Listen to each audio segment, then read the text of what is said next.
সংস্কার ও নির্বাচনের প্রস্তুতি একই সঙ্গে চলবে প্রধান উপদেষ্টা। গাজা অভিযানে নিহত ৩৯২ ইসরায়েলি সেনা, ফাইনালের লক্ষ্য নিয়ে বিশ্বকাপের দল ঘোষণা বাংলাদেশে।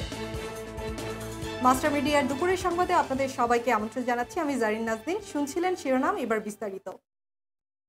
সংস্কার ও নির্বাচনের প্রস্তুতি একই সঙ্গে চলতে থাকবে বলে জানিয়েছে অন্তর্বর্তী সরকারের প্রধান উপদেষ্টা ডক্টর মোহাম্মদ ইউনূস। সকালে রাজধানীর খামারবাড়ির কৃষিবিদ ইনস্টিটিউশন বাংলাদেশে 2 দিন ব্যাপী জাতীয় সংলাপে ভিডিও বার্তায় উদ্বোধনী বক্তব্যে তিনি এ কথা বলেন।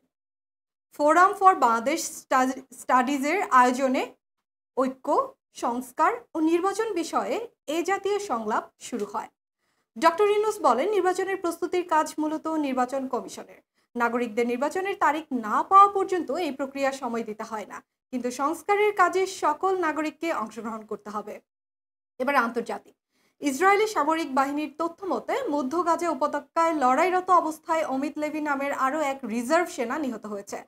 ৩৫ বছর বয়সী অমিত লেভি সেনা সদস্য পদাতিক ব্যাটালিয়নের একজন ক্যাপ্টেন ছিলেন। খবর আল জাজিরার। 1 বছরের বেশি সময় ধরে গাজায় চলমান ইসরায়েলি সামরিক অভিযানে ৩৯২ জন ইসরায়েলি সেনা নিহত হয়েছেন। অন্যদিকে 1 বছরের বেশি সময় ধরে গাজায় ৪৫,০০০-এর বেশি মানুষ নিহত হয়েছে। গাজার স্বাস্থ্য মন্ত্রণালয় জানিয়েছে সেখানে এখন পর্যন্ত ৪৫,৩৬১ ফিলিস্তিনি নিহত হয়েছে। এছাড়া আহত হয়েছে আরও ১,০৭,৮০৩ জন। গাজার নুসাইরাত শরণার্থী শিবিরে আল আউদা হাসপাতালের কাছে ইসরায়েলি বিমান হামলায়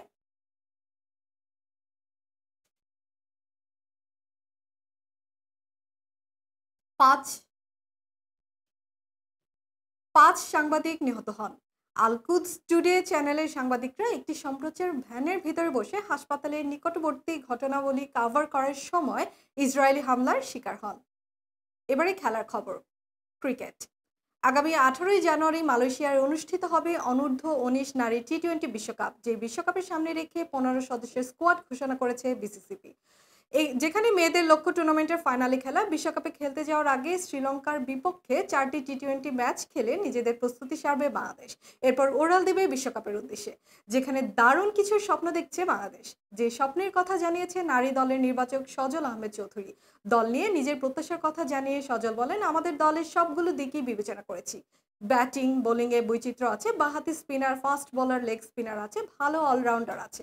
সবকিছু বিবেচনা করেই দলটা গঠন করা হয়েছে। এই ছিল এখনকার মতো। পরবর্তী আয়োজন দেখার আমন্ত্রণ জানাচ্ছি। ধন্যবাদ।